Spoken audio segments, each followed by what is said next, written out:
Good afternoon for the first iteration of the SUSE Manager roadmap session. This is a first time for me. I have brought a co-presenter today who is actually doing a live demo of SUSE Manager for our Cedric from our virtualization team working out of France. Today, I'm going to do this a bit differently. I'm going to tell you two stories, fairy tales, but they are based on some real customer input. They are stories of digital transformation one way or the other. The first one I've called Help, My SAP Goes HANA. That's a story about someone who hasn't used Linux before, but they have to because SAP is telling them so. And the other one is from my pet vertical retail, from brick and mortar to bits and beacons, rebuilding the retail experience. I'm show at SUSECON, Joachim Werner.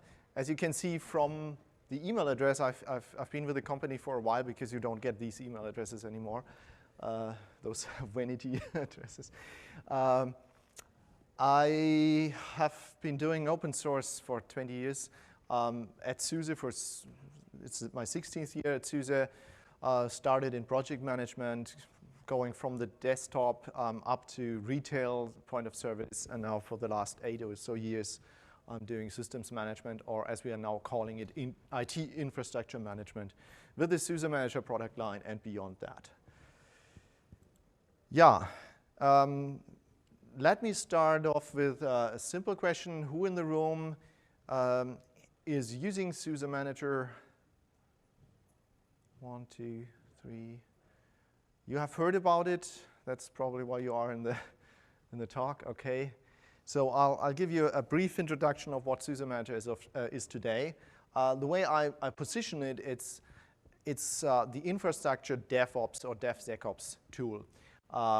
The picture shows it. It's basically what's going on behind the scenes to make your performance work. So back there, that's the Vienna Opera House, and that's where your customers sit, and behind the scenes, there's even, the stage is bigger than the opera house, and that's really where the magic happens, and that's you guys. So where are we today with SUSE Manager? We have positioned SUSE Manager using this, what I'm calling the magic wheel of SUSE Manager, for all the life cycle steps in running your Linux-based IT. This was kind of inspired by ITIL, but it translates really nicely into a world of DevOps these days. So from managing your hardware and software assets to provisioning new systems, managing your packages, making sure that they are properly patched, and that you can also track which machines are patched and which are not. Configuration management. This is something we extended quite a bit in the last couple of releases with the introduction of a framework called Salt Stack, redeploying workloads, and then closing the loop, back to asset management, adding more resources and so on. And then there's the outer circle of this magic wheel where we have all basically the control functions, monitoring, compliance, and security. The sweet spot of SUSE Manager as it is today is really between 50 systems and 5,000 systems. That's what you can get out of the box. We have customers running much larger environments. We have customers running smaller environments. But really going below 50, what we want to improve there is just make it easier, because for 50, it makes sense to invest some time into learning, how you can script SUSE Manager and so on. If you only have 10 Linux boxes, it should rather be simple because you don't want to spend too much time on it.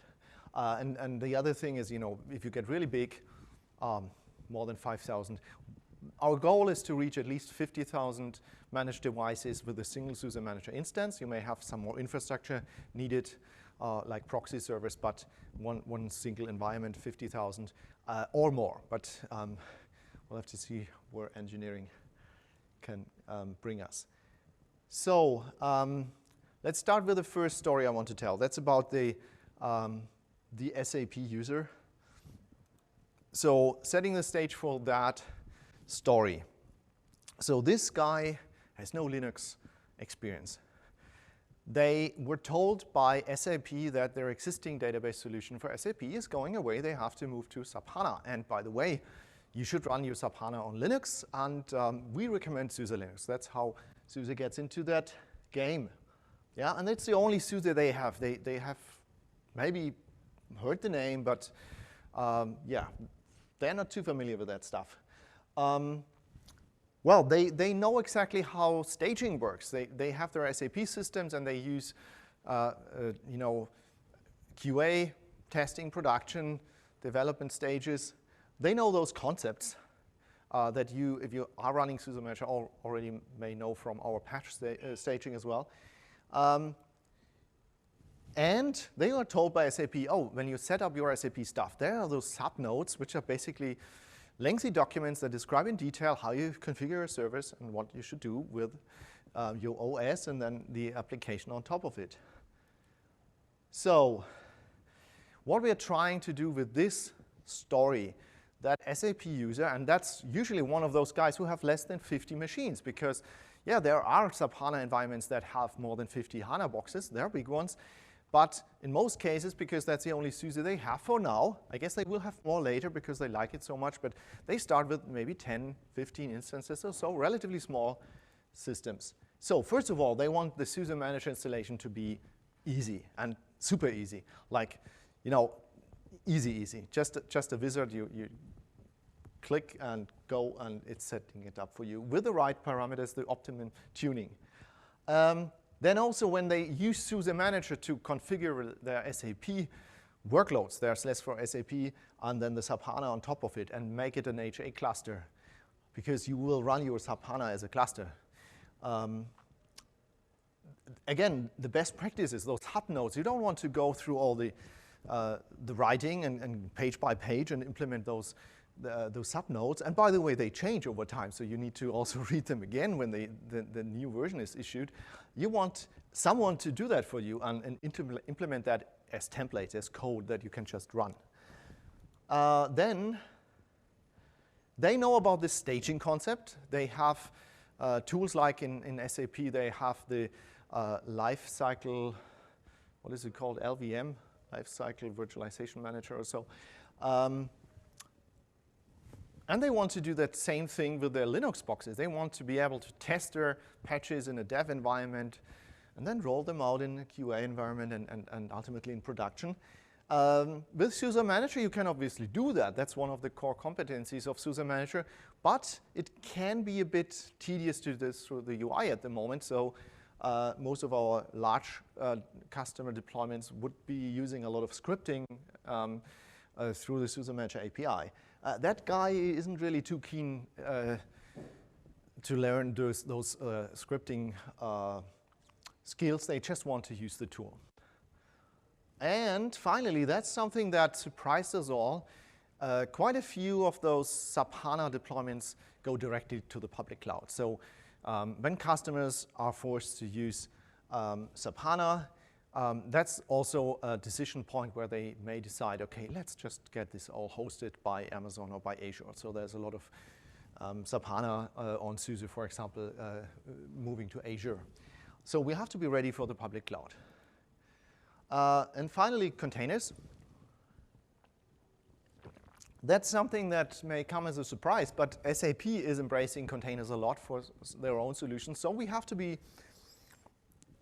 ready for that thought of, oh, that's not just Linux boxes that have packages installed. There may be containers involved, and maybe even container orchestration like Kubernetes.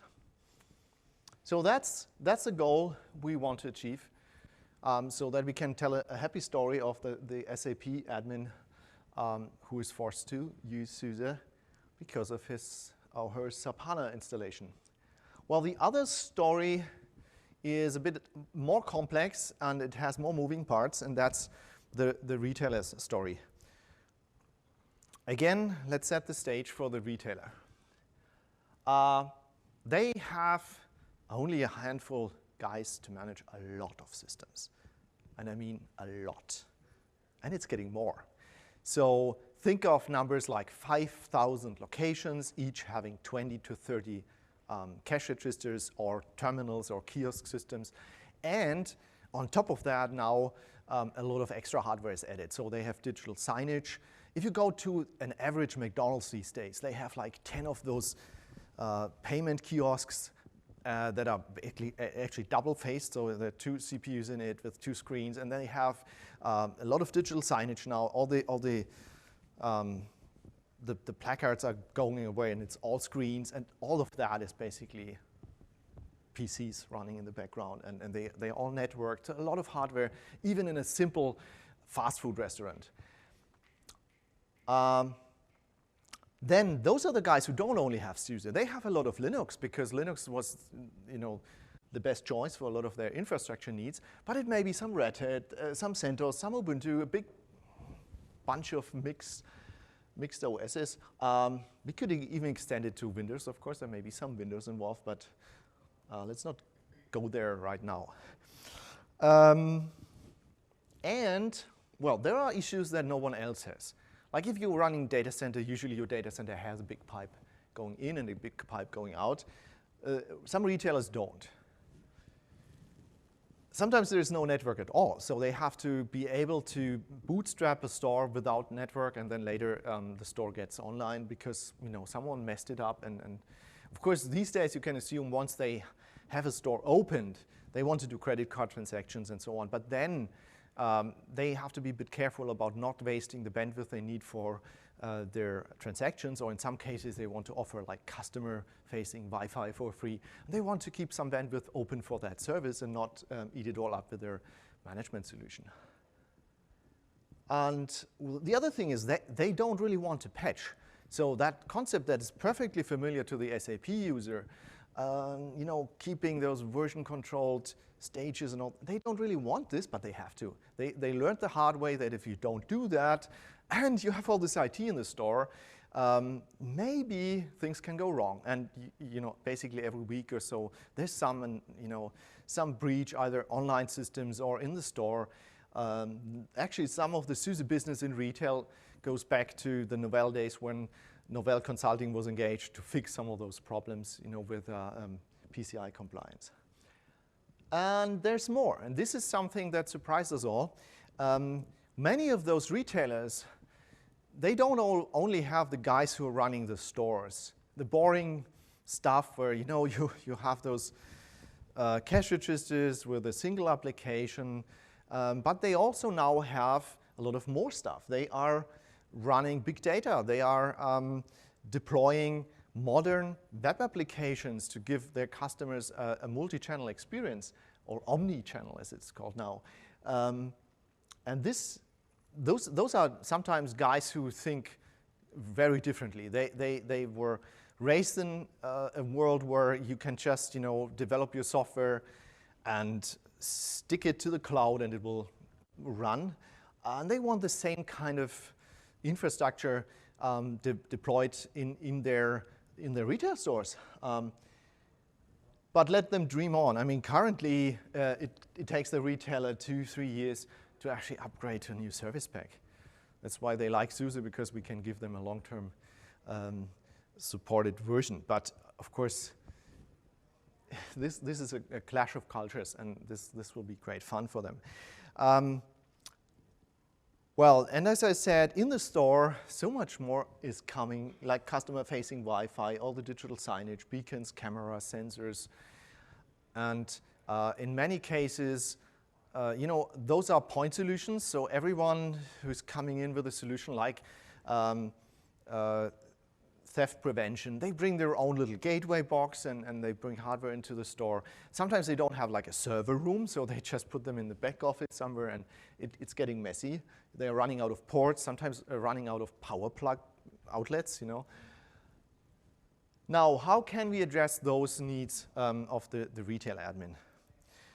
First of all, in that case, it's not so much about installing the SUSE Manager server. I mean, if you have thousands of machines managed, setting up that SUSE Manager server, if it takes a couple of weeks, that's a big project for them. They can do that. But now, fully automating the rollout of hundreds of new devices in the store, like they want to bring some new technology to the store, as part of their loyalty program, for example, they need to also add something on every till so that the till knows about, okay, this new barcode that the application will show on the phone and that you can scan.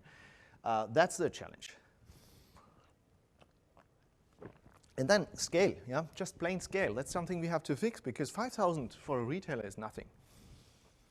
Highly scalable monitoring.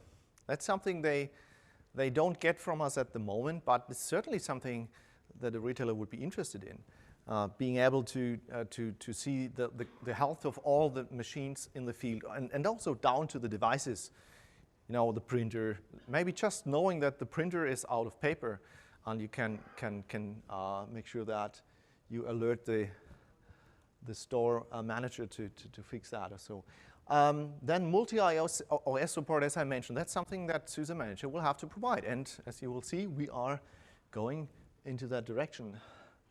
Offline capabilities for the store. If you want to learn more about those retail-specific features, of course, there's also a talk about SUSE Manager for Retail that my colleague Abhinav Puri is doing.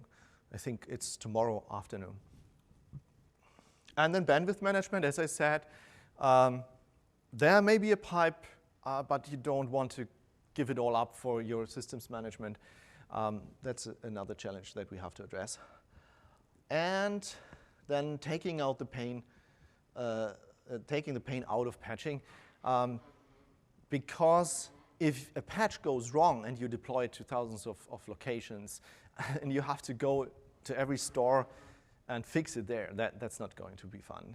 So you want to make sure you can test it, and then you can roll it out in what people are calling a canary environment, where when the canary dies, something went wrong with the bad air. Yeah. And now looking at the application guys again, you want to provide them with a solid remote manageable environment in the store. That's actually one of the things that we'll see in the demo. Let's assume that in every store you want to run 4 or 5 VMs. You don't want to have 5 servers in the store, but you have 5 different applications that have to be provided. And it would be great to really remote manage that fleet of VMs from a single console. And also later containers. As I said, those guys who are writing the software may already be using containers, Kubernetes, all those technologies. Yeah, and then of course, not just managing them, but getting them to the store in the first place, so all the distribution network. And then hooking in IoT frameworks like the EdgeX project. That's an initiative that Intel is particularly driving, and they have invited SUSE to join this effort.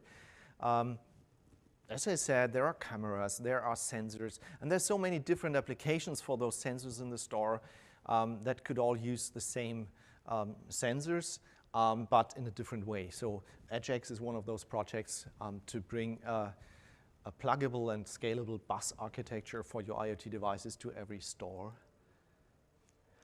But now let's backpedal a bit and look at what we actually can do today. So let's start with a bit of a looking back to Manager 3.2, which is the current release version. As usual with SUSE Manager, we are releasing some maintenance updates later with new features. So this is about 9-10 months old now, but the release has also, if you have seen one of those presentations a year ago, changed in the meantime. So back then we added more features around our formulas with forms. Formulas with forms, you'll see later, are helping us with that problem that the SAP user has. It's going to be really easy with that technology to set up this /for SAP server and SAP HANA and later the HA. For the developer, this means that they can use the SALT framework to describe how a system should look like, and then they can just take a little YAML file and define a form definition that you can expose in the web browser. I have an example of that later. That then the admin can use to fill in. And the admin doesn't have to know anything about the code behind. They don't have to check into Git or anything. We also have now some way of directly editing those those salt states in the SUSE Manager UI. And we have added a feature that we are going to extend over time called action chains also for salt. That's solving a problem that you have with those configuration management systems, because once you want to do things like updating the configuration management daemon itself or doing a reboot as part of a deployment, like you install your software and you now have to reboot the box because it's a kernel update, of course your daemon will die, because at some point, I mean, people are doing this. They have a script, they say shut down -R now, and they are surprised that they don't get a value back from the management daemon because it's dead. It's dead. What is it? It's dead, Jim, yeah. So we are solving that because with that action chain, when the machine comes up, it will continue where it will resume where it was killed, basically. Yeah, we are also now introducing image building. This is driven mostly by the retailers' demand. So we have that other product solution called SLEPOS, SUSE Linux Enterprise for point of service, which is now merged into SUSE Manager for retail. And as part of that, we added image building for virtual machine images and also those installation images for retail. Yeah, SUSE Manager for retail was then, as a whole, shipped a couple of weeks after SUSE Manager 3.2. And that's an offering that brings it all together. It's all the same code, basically, but it's some retail-specific additions around making it really easy to set up a boot environment for your store with DNS, DHCP, TFTP, all the services you need to PXE boot a store in-store device. Yeah. The formulas and forms, I think I covered a bit. Just to give you a bit more background, formulas are the concept that the SALT configuration management project has for packaging up configurations for a certain role of things, like if you want to set up an FTP server, a PostgreSQL database, and so on.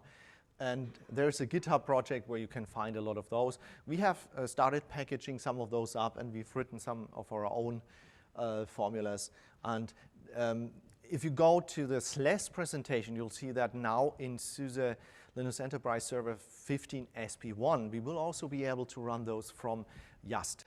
That's a really cool feature. So once you have written that, let's say you have invented a new database, a new NoSQL database, and you have a salt state for setting it up, you just add this formula with forms, and it will work in SUSE Manager. You can run it locally on your box using an installation workflow with YAST. Or you can run it without SUSE Manager, just driven by configuration files out of a Git project, for example. Yes. This is an example for a partition setup, for example. What we added in the last release is really those nested configuration options. And you'll see that in the YAST module. They have replicated that pretty nicely, even in the Ncurses UI. So you can basically build very complex UIs with just a simple YAML file. That's the image building. I think we also will see that in the live demo, so I'll keep it short. SUSE Manager 4.0 is the next release. It's planned for last week of June. I think June 25th is the official release date. We are already in beta 1. Later this week, I think on Friday, we have a beta 2 scheduled, which will already have some of the features you'll see. That one is going to be in beta 2.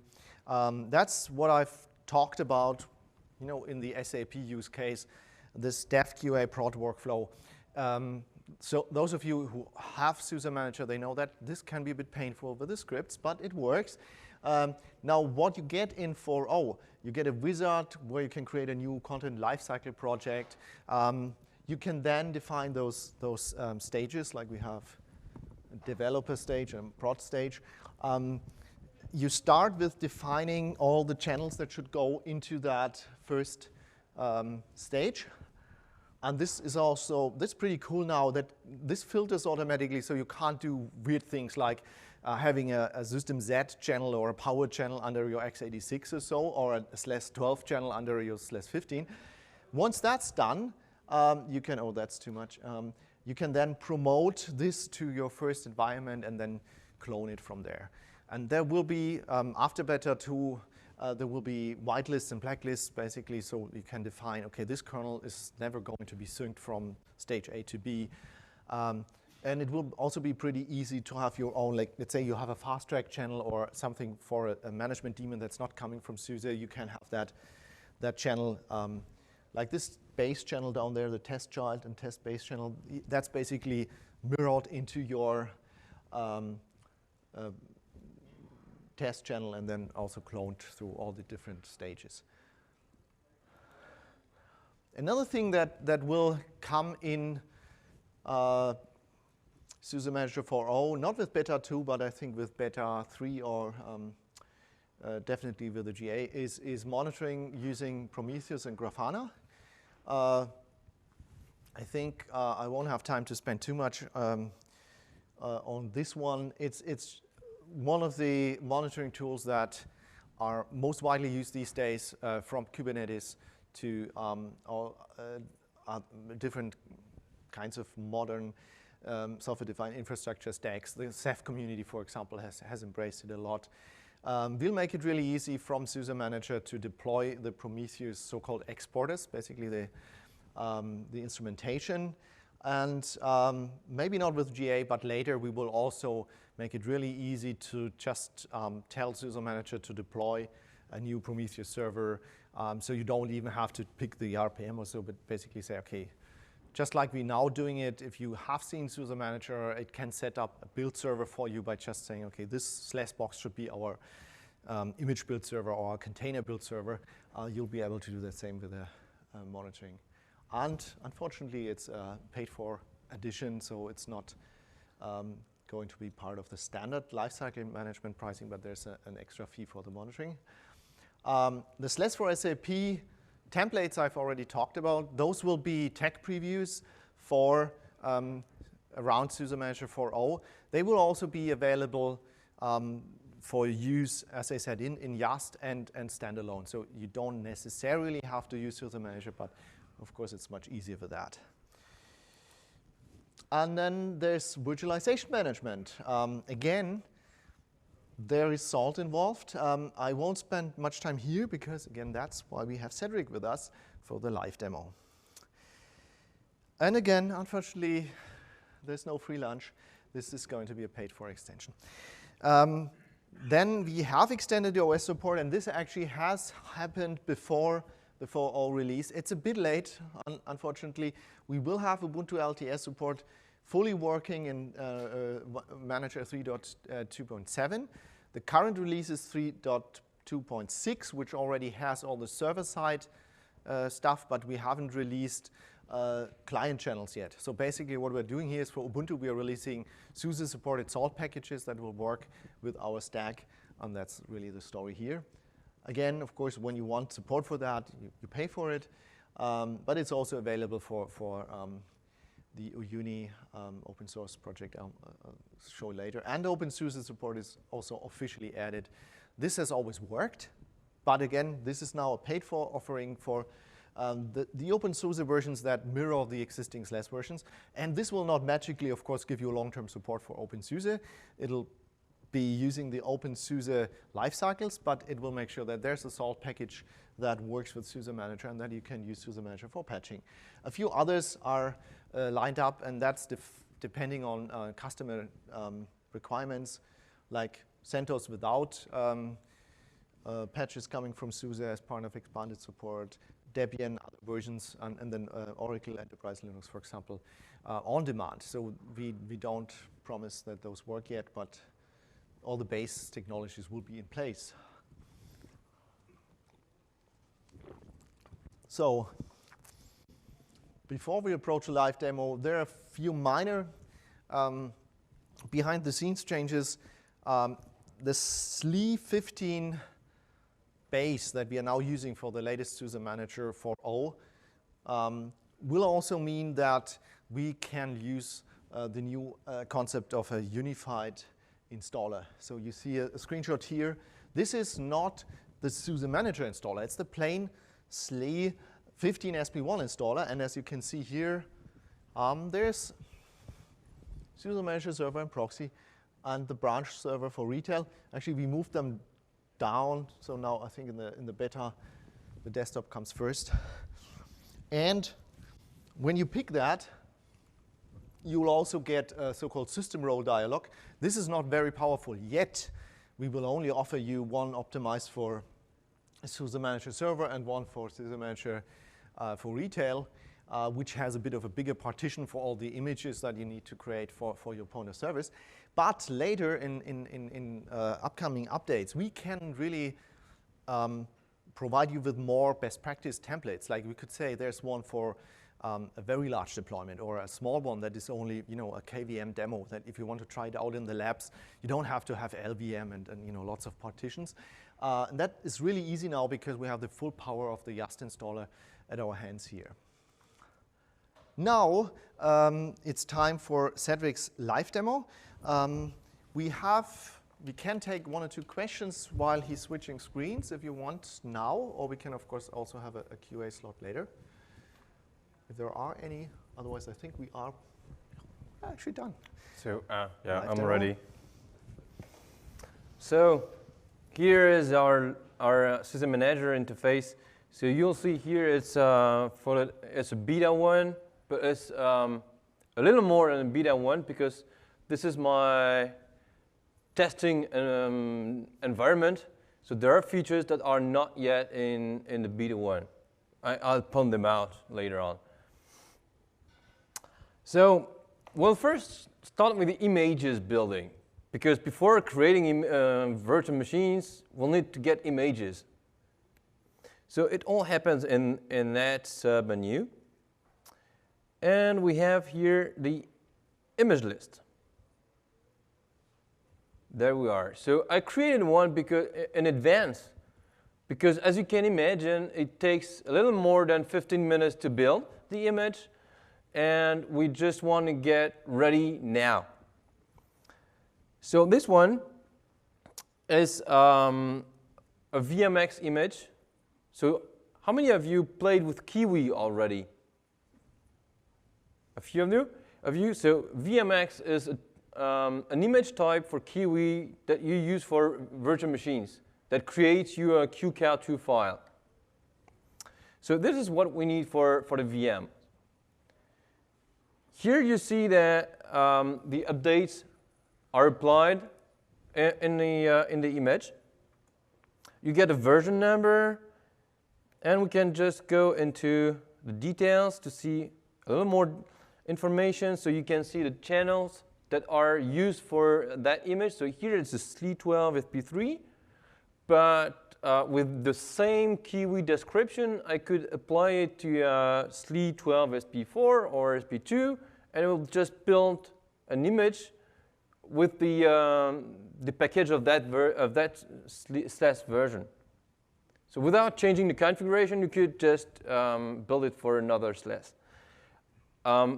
One minor thing is that you may need to change the configuration between a SLES12 and a SLES15, for example, because of package changes and stuff like that. You also have a reference here about the build host. So which system in your SUSE Manager has built the image? We'll see that in more details later. Here you have a patches list, which is empty here. And you can also see the packages that have been installed in the image. The image is actually the build result here. You see we have a profile here. This is the definition of the image. And since I had to get the screen a little bit bigger, you can't see the button, the edit button here that is allowing you to change the profile. But let's do it another way. There's a profiles list here where you get all the defined profiles. So we can get the Juice VMX profiles here again. And you have a button here to build it. We'll see that later on. And let's go for the edit. So you can see what's in there.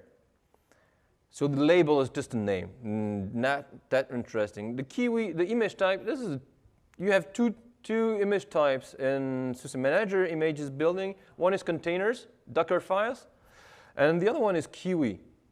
So behind the scene, it will be using Kiwi to build your image. And Kiwi images are going into that location.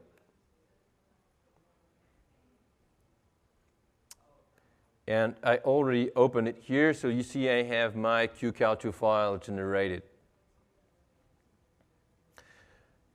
Here, this is a link to the Git repository, the Git config, the config file in the Git repository. So here you see it's my demo git tf local server, and it's in a SUSE 12 Manager repository. It's the branch master, and the file is named just config.xml. Before going to that file to see what's in there, you can see the activation key here to be selected. So there you can change the activation key if you want to build it for another / version. So here is the config XML file. So those who already played with Kiwi, you'll just be recognizing it all. The important bit here is the VMX type. But for example, for retail, they're not using VMX because they're doing Pixie boot. So they are doing the Pixie images. Here we're describing the image, what's in the image. So it's a VMX boot, it's a bitRFS file, we're generating QCal2 file, etc., etc. We are defining the repositories. This one needs to be adapted because this is SUSE Manager, Kiwi in SUSE Manager, and we're using the repositories inside SUSE Manager, not the ones we have from somewhere else, OBS or something. So this is changed for SUSE Manager repositories. And then here, since it's a SUSE image, I just picked up the Kiwi file that is used for the official /SUSE images, and I tweaked it a little bit, just a little bit, to add the salt minion, because I want to have the salt minion package inside it. And where is that again? In the Bootstrap image, I want to have the SUSE Manager certificate to avoid having any SSL-related problems when building or after. So that's basically it. So you'll list all your packages. For those who don't know Kiwi, this file lists all the packages to be installed in the image. And here you also have a shell script. You can have more to configure the image a little more finely.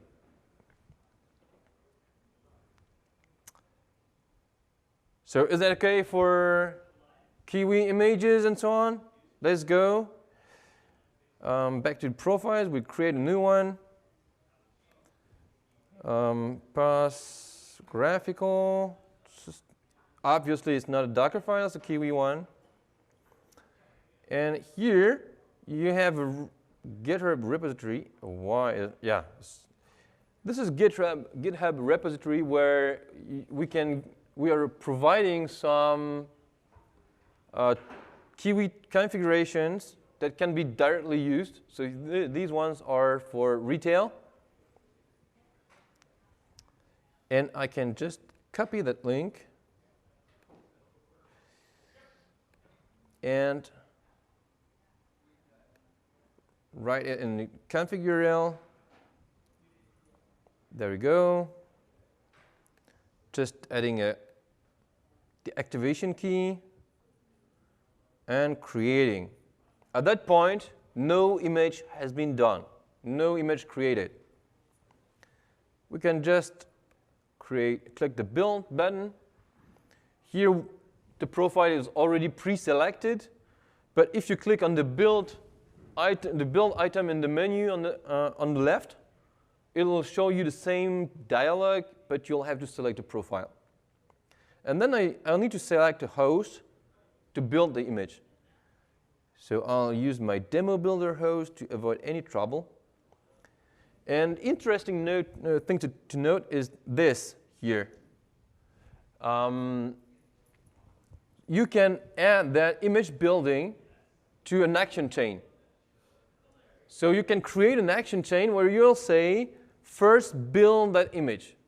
And then later on, we'll be able to say, create a VM using the QCal file that has been generated when building the image. In the same action chain, you will order several actions. And when you run the action chain, it will just run them all one by one. So it's pretty convenient. Just at the moment, I'll just run it now. And we'll see. Maybe we'll have the result at the end, before the end of the session. So for now, we'll leave the image building for a while and just go for the virtualization. So there's several things. You may know the virtual systems here, the list. This one hasn't changed yet. I really hope it to change a little more to what I will show you later on. So here you can see every host and the VMs that are defined in it. We'll see this one, demo host. In that host, you'll see that I have applied the virtualization entitlement, which is what adds the virtualization tab here. Here you have two subtabs. One is guest, that we'll see in details now. And you also have the storage, which is one of the features that are not in the beta yet, because it's still work in progress, that lists all the libvirt storage pools and volumes. So the guest here is just listing the existing guests. You have the actions on the VMs. So here I just started it. And now, oh yeah, the screen is too small.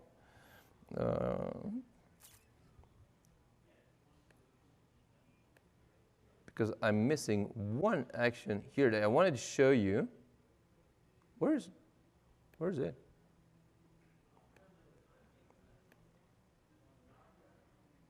I don't know, it's resumed. It's paused. What did I do? So, it's the problem.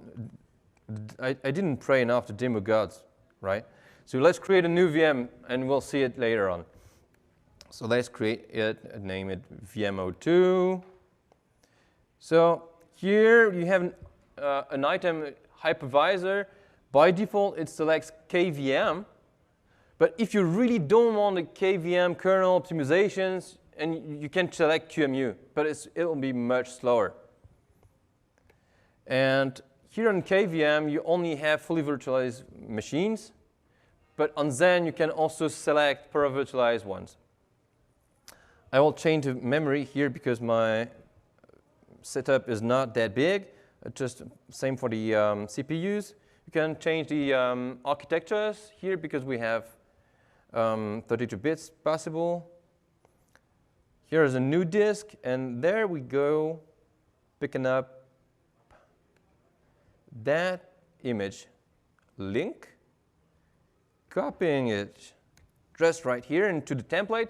So Salt will just copy that image into the virtual host, and it will be used as the disk image for the VM. I won't show you the disk size setup here because I'm not 100% sure it works right now, but it will work later on. Here you can select in which storage pool you want to get the disk to be. The limitation we have so far is that Salt only implements file type disks. and in the next release would like to have, for example, Ceph ones, or NFS, stuff like that. It's not there yet, but it'll be worth thinking about it. And obviously here you have Virt.io selected for performances, but you can select something else if you really want to. Same for networks, it's pretty limited. You can just select the network, the name of the network you want to use. Eventually, a MAC address to set to force. You can just add new devices here, and here we can select either SPICE, VNC, or none. And you see the new action chain you have here that I mentioned earlier. So here we could just add it to the action chain that has been created for our image building so that it goes sequentially. Let's go creating it. It'll take a few seconds to show up.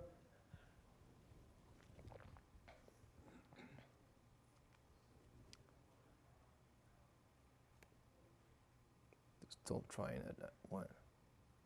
I really wonder what's happening there.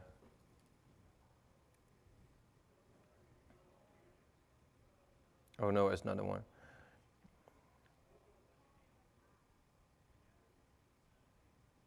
What's happening? I wanted to show you a cool feature, but it's showing up.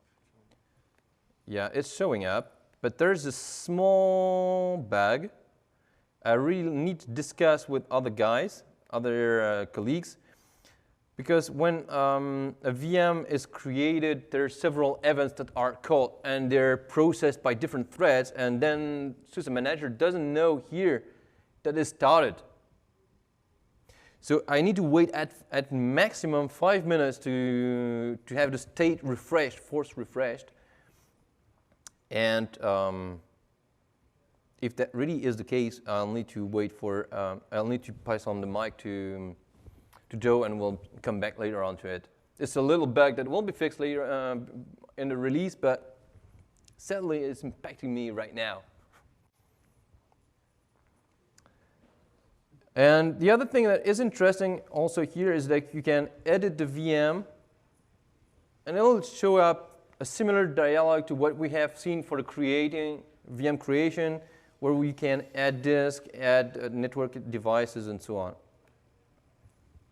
So you are defining this graphics interface. Does it already work? Can you actually see the console? The console, the graphical console? SPICE or VNC, right? It works, but yeah, wait a minute. Problem is that since the state is not, since it doesn't know that it started, I can't show the button. Oh yeah, there it is. Ah. The button is not here. Now it is. Now it is. So there you get your console. And you can type in, there is small glitches. Where is it already started, or?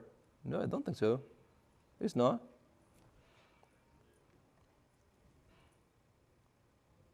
It is running.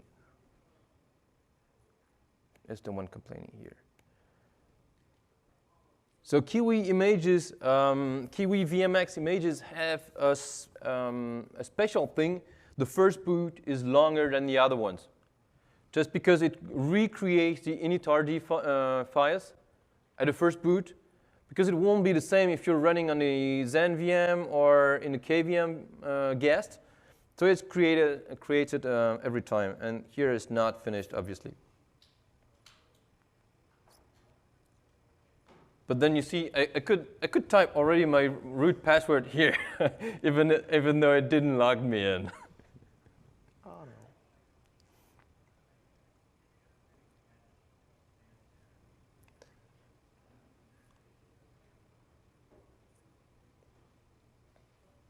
There we are. And there you're just like in any other virtual machine here. It's just like this, just the same. That a SPICE or VNC connection just allows one connection on one VM. So if someone else connects to it, to the same VM at the same time, and then the first one will be disconnected. That's, yeah, with any client like that. So we can just, one tiny note about this top button here.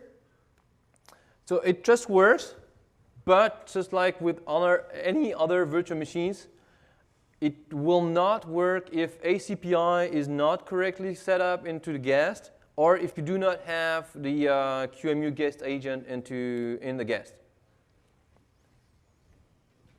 In which case you need to log in the VM and then call shutdown. So here we can just edit that VM, adding a disk, just leave it empty. You can just add another CPU. Another CPU. So here is an empty disk with 10 gigabytes by default. I will leave it with no image, so it's just empty. And here I'll just create a new interface on the same network. I could change to VNC and update. And the change will happen here in a while. So you see the CPU that changed. In the previous SUSE Manager versions, you already had such an interface, but it was limited to traditional system clients. So now we added the actions for SALT clients, and it's getting all the changes almost in real time because it listens on libvirt events and changes on SUSE Manager. Well, before you had to wait for 5 minutes to get the changes refreshed. We can start again.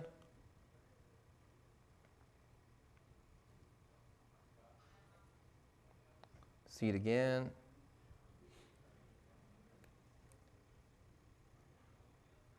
Is the build finished here? Not yet. We'll see that later. So actually we are approaching the end of the session. I had a few more slides, but those slides will be available for download. There is another session we recorded just before this session where I'm explaining more about this, the container-related stuff I was talking about. And I can just show you I was finished. Okay. Just two more things that we expect after SUSE Manager 4.0. First of all, the monitoring will be extended. There will be monitoring templates for all kinds of different software-defined infrastructure components like OpenStack, Ceph, and so on, and they will plug into the SUSE Manager management console. We call it monitoring with AI, AI for actionable insights, because I don't really believe in real AI, but that's really what we, I think, can achieve, like correlate, I never get that word right, between, let's say, data that we have from the virtual machine and the underlying host and maybe the application running on top on the network and make sense out of it. There's also some more stuff that we will see around container security. We already have a way of, just like you saw in the demo, where for the virtual machine we can list all the packages, and if the virtual machine actually was out of compliance because it had an old kernel, we'd see that in the SUSE Manager UI. We can do the same with containers, but we can't look into containers that have stuff that's not RPM packaged and that could be vulnerable. So those are things. There are projects for scanning containers in a bit of a raw mode.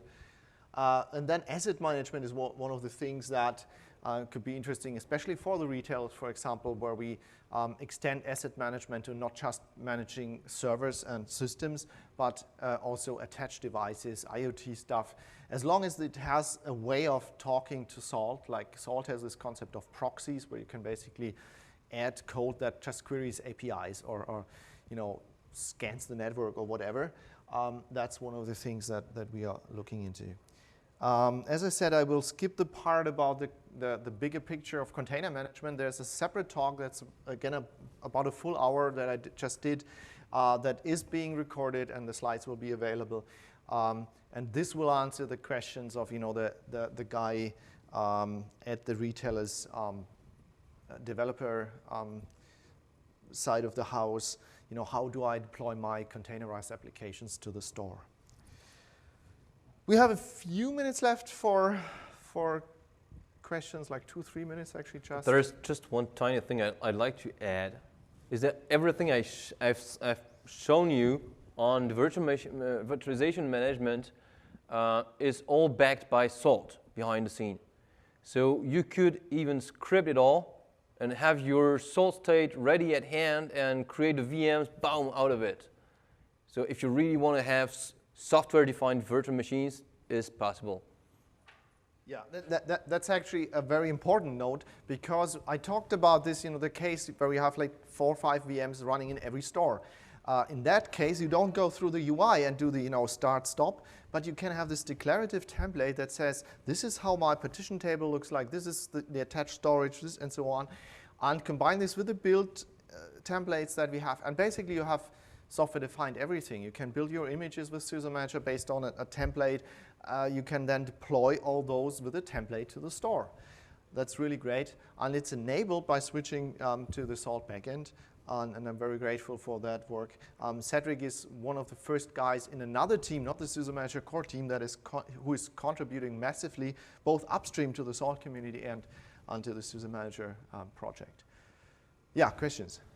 So on the virtualization support that you showed us, does it also support VMware as a virtualization manager? So I'll repeat the question for the recording. So for the virtualization, does it support also VMware? Technically, it could, because it's all calling libvirt behind the scene, but since we're not supporting libvirt handling of VMware, it's not supported. So but technically, it's, yeah.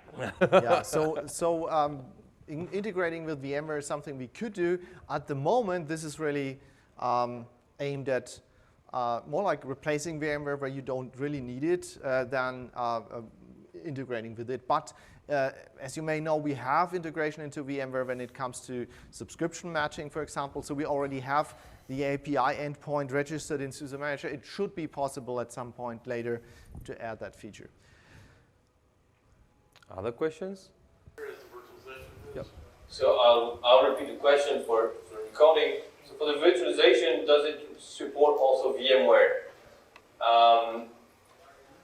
Technically, it could, because it's all calling libvirt behind the scene, but yeah, so this was about where do we know about the packages installed in these VMs. At rest, when we build the images, basically when we build an image, at the end, we scan it. And that's the data that we have in the database. Once, of course, you run those images, you should make sure that they register as virtual machines, you know, as a Salt-based client. And then it's just like any other SUSE Manager managed box. And you'll be able to patch them, update them, and so on. But you can also, just like with the container images, scan your existing image repository if you want. It's really just a folder, but you know, and any image that we've built, you can see, oh, this image you should probably not use. You should rebuild it first because it has an old kernel. So that data is generated at build time, put it into the SUSE Manager database, just like when we have a running system, from time to time we scan it. Yeah. Yeah, that's something I haven't insisted on, but maybe I should.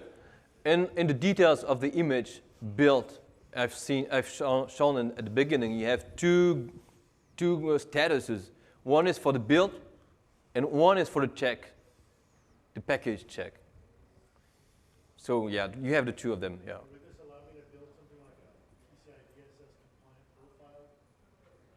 So the question was whether I can build a PCI DSS compliant profile with this. Certainly, yeah. And you could. Yeah, unfortunately, we don't have a template for that, but that's another thing that is on the roadmap. So actually, to tell you some secret, I mean, as part of that becoming independent, the company that is financing all that, they are willing to pay even more in terms of investing into our new products. And one of the things that we are talking about is SUSE Manager in retail. And yes, one of the things is, okay, can we provide better support for PCI DSS hardening out of the box and so on? And yeah, so that's definitely on the roadmap. And it would be like for the image building templates and also, of course, hardening later, let's say with a salt state. So even machines that are running, you can add hardening rules like switching on the firewall or some other important features. Like it's not just PCI DSS; it could be other regulations like STIC, for example. Yeah, the question is really, is the onus on the user to build and maintain those profiles, or as a service, is SUSE going to build it? Yeah, so the question was whether SUSE is going to provide you with those images or the templates. At the moment, we don't, but we are also starting to talk. So SaltStack Enterprise, the enterprise version of Salt, they are introducing a new solution for compliance management that will come with certain, I think they're starting with STIC, so certain pre-built content, and that's something we are working on together with them, maybe to share that, we contribute content, they contribute other content, and it would be available in SUSE Manager or in the SaltStack Enterprise. But in any case, we definitely want to share the images. For example, the juice image template I've pointed out here, that could be something pretty valuable for you, even as a base, a template that you can modify and reuse later on. But some way to share it, I think it's really valuable. Other questions? That was a question about migrating from 3.2 to 4. That's again a major update like we did from the 2 series to 3. So you will set up a new server using SLE 15 SP1 with the new unified installer. And again, you can retain all your data, so it will be migrated over the database and the files. And then basically in your DNS, you say, okay, this is a new server. So the clients themselves, they will have to reconnect, of course, because for some time there will be a short outage, but you don't have to do anything on the client side. They basically come up and reconnect. And then we will have, for the next 2 years or so, we will not have to change anything because we'll be on SLE 15. Actually, because we are now fully aligned with the SLE roadmaps, we will probably also be able, and don't take this for granted yet, to provide you a full 2-year lifecycle on Service Pack 1. That's kind of the stretch goal we have, and then you could basically, like with SLE for SAP, you stay on SUSE Manager with the same major SUSE Manager release and the same SLE release until you go, and then maybe even skip one. That's the idea. But don't take this as a promise. It's really just the stretch goal that I have. I think we'll just leave the room for the next, the next guy that is waiting behind. So thank you for attending, and see you. And if you have more questions, we're down there at the demo booth. Tech Showcase. Absolutely.